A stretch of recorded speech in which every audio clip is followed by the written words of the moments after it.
말씀은 신명기 4장 15절로 31절까지의 말씀입니다. 여호와께서 호렙산 불길 중에서 너희에게 말씀하시던 날에 너희가 어떤 형상도 보지 못하였은즉 너희는 깊이 삼가라. 그리하여 스스로 부패하여 자기를 위해 어떤 형상대로든지 우상을 새겨 만들지 말라. 남자의 형상이든지 여자의 형상이든지 땅 위에 있는 어떤 짐승의 형상이든지 하늘을 나는 날개 가진 어떤 새의 형상이든지 땅 위에 기는 어떤 곤충의 형상이든지 땅 아래 물속에 있는 어떤 어족의 형상이든지 만들지 말라. 또 그리하여 네가 하늘을 향하여 눈을 들어 해와 달과 별들 하늘 위의 모든 천체 곧 너희의 하나님 여호와께서 천하 만민을 위하여 배정하신 것을 보고 미혹하여 그것에 경배하며 섬기지 말라.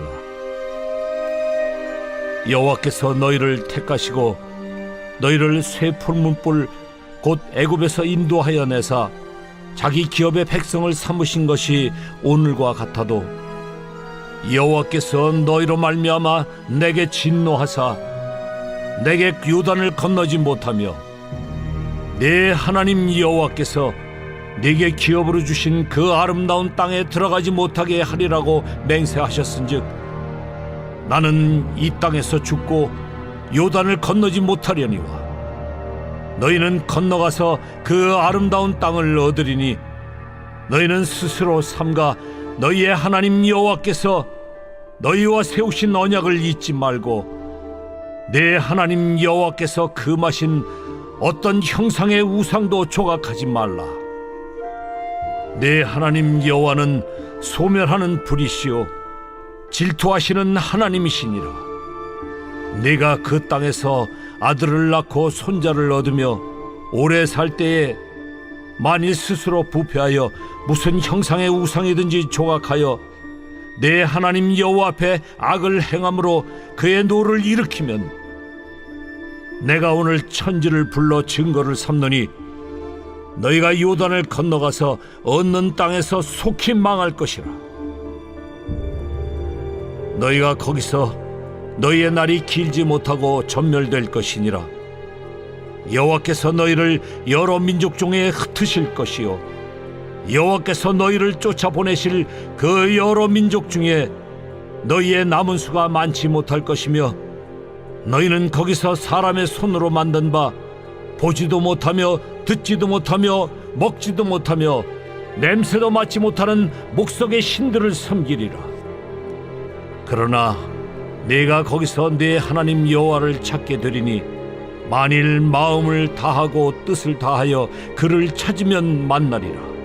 이 모든 일이 네게 임하여 환난을 당하다가 끝날에 네가 네 하나님 여호와께로 돌아와서 그의 말씀을 청종하리니 네 하나님 여호와는 자비하신 하나님이심이라.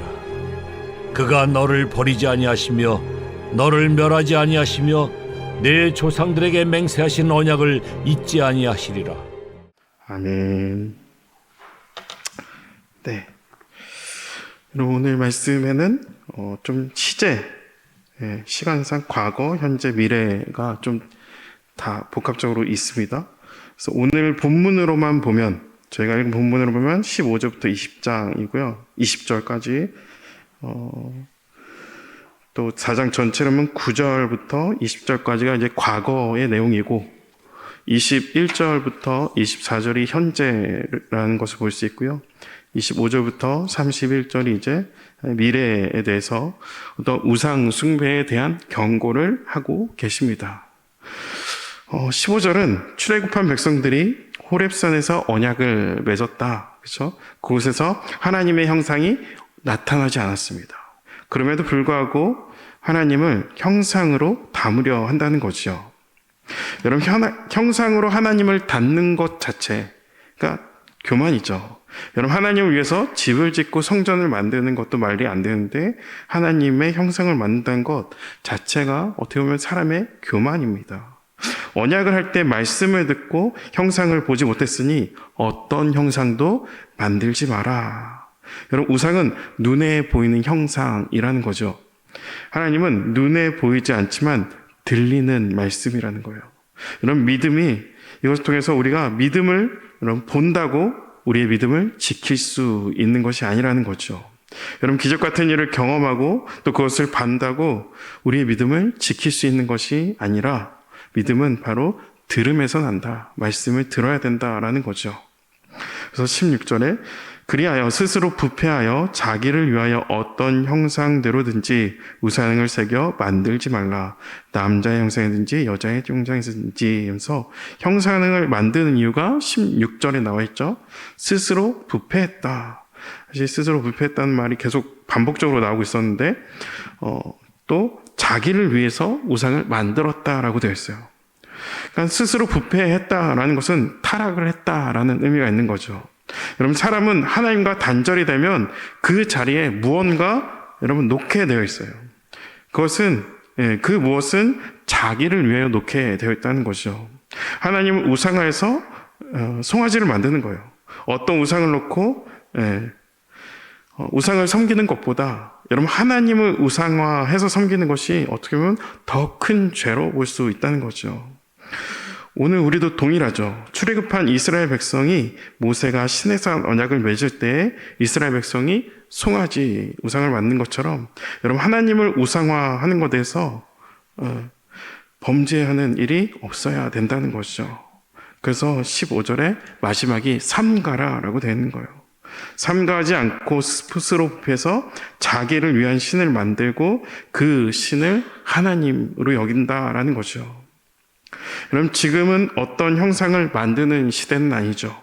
하지만 자기를 위하는 일은 너무나도 많이 있습니다. 나의 나됨을 드러내는 일이 너무나도 많죠. 최초에 죄가 했을 때 여러분 선악과를 왜 먹었는가? 하나님처럼 되고 싶은 자기를 위한 여러분 마음이 그 선악과를 먹게 했다는 거죠. 여러분, 요즘 모든 것이 우상입니다. 우상이 될 수 있어요. 여러분, 돈을 따라 살고 건강을 따라 살고 내가 성공하는 것에 따라 살고 자녀도 우상이 될 수 있고요. 우리를 중독시키는 모든 것이 우리의 우상이 될 수 있다는 거죠. 그래서 19절에 보니까 또 그리하여 내가 하늘을 향하여 눈을 들어 해와 달과 별들 하늘 위의 모든 천체 곧 너희의 하나님 여호와께서 천하 만민을 위해서 배정하신 것을 보고 미혹하여 그것에 경배하며 섬기지 말라라고 되어 있어요. 그러니까 해, 달, 별, 자연을 섬기는 우상은 이방 사람들, 저 자연 만물을 우상으로 섬기라고 주었다라는 의미가 있는 것이죠.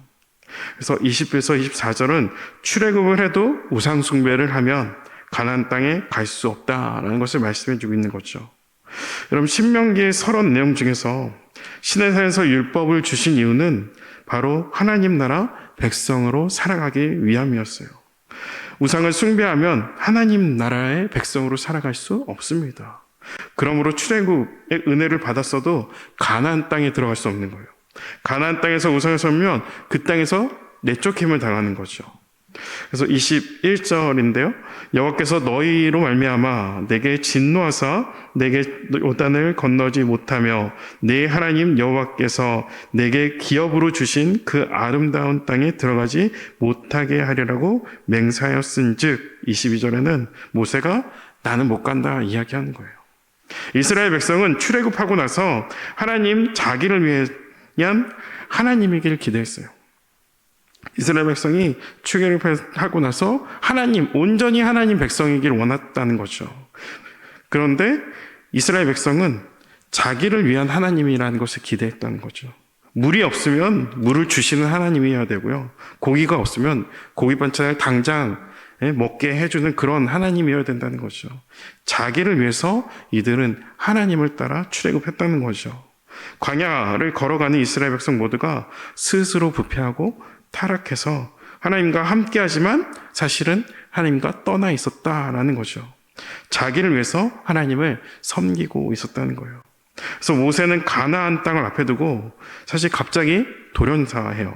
모세는 가나안 땅에서 잠깐 가서 주님께 이렇게 가겠다, 이스라엘 땅을 떠나겠다 기도하지만 하나님이 허락하지 않으세요. 그러니까 시청각적으로 어떻게 보면 하나님은 모세를 사용하신 것 같아요. 모세의 마지막까지 하나님께 쓰임받는 사람인 것을 이스라엘 백성을 알고 좀 보여줬다는 거죠. 이스라엘 백성이 우상숭배의 범죄함, 죄의 영향력이 모세의 발목을 잡고 있다는 것을 어떻게 보면 다음 세대 이스라엘 백성들에게 알려주고 있는 것처럼 보인다는 거죠. 하나님은 어떤 눈에 보이는 것을, 어떤 형상을 보여주신 적이 없어요. 그럼에도 불구하고 사람들이 보이는 것에 주목합니다. 보이는 형상이 치명적인 것은 보이는 형상으로 하여금 보이지 않는 하나님을 여러분 기억하지 못하게 합니다. 그렇게 하나님을 잊고 살아갈 때 하나님은 질투하시는 하나님이 된다는 거죠. 바로 뒷장 5장에는요 나오는 내용이 십계명이 나오죠. 십계명의 제 첫 번째 계명이 5장 7절인데 나 외 다른 신을 내게 두지 말라. 여러분 원어적으로 번역을 하면요 내 얼굴 앞에 너만 있어라 라는 의미예요. 그러니까 너의 얼굴 앞에는 여호와 하나님만 있게 해라 입니다. 그러니까 나의 얼굴과 너의 얼굴 사이에는 그 어떤 것도 두지 말라. 이게 1계명이라는 거죠. 1계명은 단순히 우상숭배를 하지 마라가 아니라 하나님 앞에는 이스라엘 너만 있어 라는 거죠. 이스라엘 앞에는 하나님만 있게 되어주므로 하나님과 이스라엘 사이에 어떤 것도 두지 말라라는 거죠. 그래서 이것을 이해하기 위해서는 사실 이제 사람과 사람의 관계를 이해하면 돼요. 여러분 사랑은 한 번씩은 다 해보셨는지 모르겠어요. 요즘 저희 교회 한 청년이 연애에 되게 불타고 있는 청년이 한 분 있어요. 그렇죠?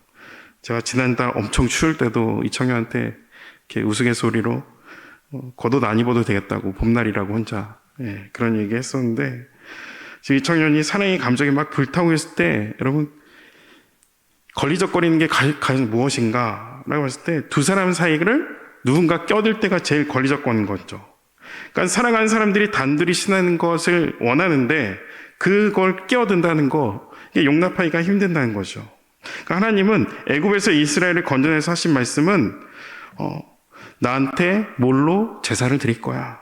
도대체 소는 누가 드릴 거냐고. 몇 마리 잡을 거야. 물질에 대해서 물어보지 않으셨어요. 하나님께서 요구하신 것은 넌 나만 바라봐라. 내 얼굴 앞에 너만 있어라. 하나님과 이스라엘 사이에 어떤 것도 없도록 하셨어요. 여러분 이스라엘의 모든 시선이 하나님만 향하길 원하셨습니다. 시편 115편 8절인데요. 시편 115편 8절 제가 세 번역으로 좀 읽어드리면요. 우상을 만드는 사람이나 우상을 의지하는 사람은 모두 우상과 같이 되고 만다. 우상을 만드는 사람이나 우상을 의지하는 사람은 모두 우상과 같이 되고 만다. 여러분 사람은 자기가 바라보는 것 닮아가게 되어 있어요. 자기 마음이 가는 곳, 자기 마음에 놓여지는 그 대상을 사람이 의식하던 의식하지 못하던 닮아가게 되어 있다는 거죠. 그러므로 하나님은 이스라엘의 시선을 원하였어요. 오직 하나님만 바라보게 하심으로 말미암아 우리가 하나님을 닮아가길 원하셨다는 거죠. 여러분 고대 근동 시대의 애굽은 자연 만물이 다 신이었어요. 우리가 읽은 것처럼 자연 만물이 다 신이었어요. 동물도 다 신이었고 곤충, 어류 다 신이었다는 거죠. 여러분 그런 신의 우상을 섬기는 방식이 성적인 것과 관련이 있었어요. 그래서 애굽은요 어떤 동물과 어떤 그런 관계하는 것, 성적인 행위를 하는 것이 그런 우상 숭배에 나타났고요. 메소포타미아 지역 교과서에는 이제 비옥한 초승장 지대라고 나오는데 거기에는 동성애가 만연했어요.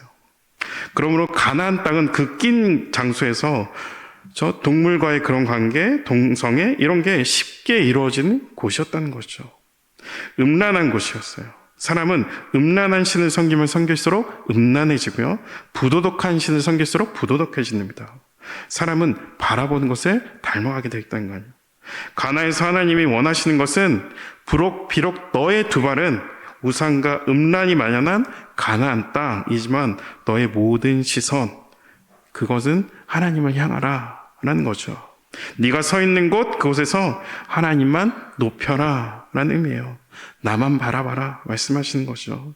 이것은 우리에게도 동일합니다. 여러분, 지금 세상이 정말 음란한 세상이죠. 악한 세상이에요. 반기독교적인 시대고요. 그런 내용이 담긴 콘텐츠나 TV, 영화, OTT라고 하는 부분들, 넷플릭스 이런 것들이 너무 쉽게 볼 수 있어요. 그런 시대에 우리는 두 발은 음란하고 악한 세상이 있지만 우리의 모든 시선은 하나님을 향할 수 있어야 합니다. 그러므로 우리가 하나님을 닮아갈 수 있습니다. 우리는 그래서 보는 것을 조심해야 돼요. 내가 하루 종일 무엇을 가장 많이 바라보고 살아가는가. 내 시선, 내 눈이 가는 대로 그냥 다 주지 않아야 되는 거죠. 눈을 의지적으로 멈춰야 돼요. 보이는 것이 아닌 말씀을 들어야 된다는 거죠.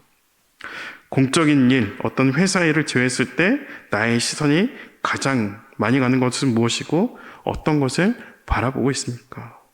아마 이 자리에 나오신 분들은 기도하고 성경만 보는지 모르겠어요. 근데 좀 다른 질문으로 여러분께 여쭤보면요. 여러분, 무엇을 묵상하며 살아가십니까? 여러분, 성경을 보면서도 다른 거 묵상할 수 있다니까요. 모든 생각과 시선을 사로잡아 여러분, 우리는 하나님을 향할 수 있어야 돼요. 눈을 들고 여러분, 하나님 바라봐야 된다는 거죠. 그리고 기도하는 겁니다. 나의 눈을 열어 주님을 보게 해달라고 기도할 수 있으셔야 돼요. 나의 마음과 생각이 말씀을 향하게 해달라고 기도해야 되는 거죠. 내가 주님의 말씀만 묵상하게 해달라고 기도해야 된다는 거죠. 내 입술의 모든 말과 나의 시선이, 나의 마음의 묵상이 온전히 하나님 향할 수 있어야 된다는 거죠. 여러분, 오늘도 우리는 잠들기까지 많은 것을 보게 됩니다. 여러분의 시선을 아무렇게나 눈이 가는 곳에 여러분 보게 하지 않게 하고, 여러분 다른 것, 세상살이 문제 여러분 묵상하지 마시고 하나님 바라보고 하나님 앞에서 말씀을 묵상하며 살아가는 저와 여러분 되시기를 축복합니다. 아멘. 네, 우리 기도하겠습니다. 하나님 아버지, 감사합니다. 오늘 말씀을 통해서 만신의 시대인 이 세상 가운데 하나님을 놓치며 살아갈 수 있음을 다시 한번 보게 됩니다. 오직 하나님만 바라보고 하나님의 말씀을 묵상하기 원하는 그 하나님 아버지 마음을 알아 오늘도 눈이 가는 대로 가지 않게 우리 시선을 주님께 드리게 하시고 오직 하나님 말씀을 묵상하며 살아낼 수 있도록 인도하여 주시옵소서.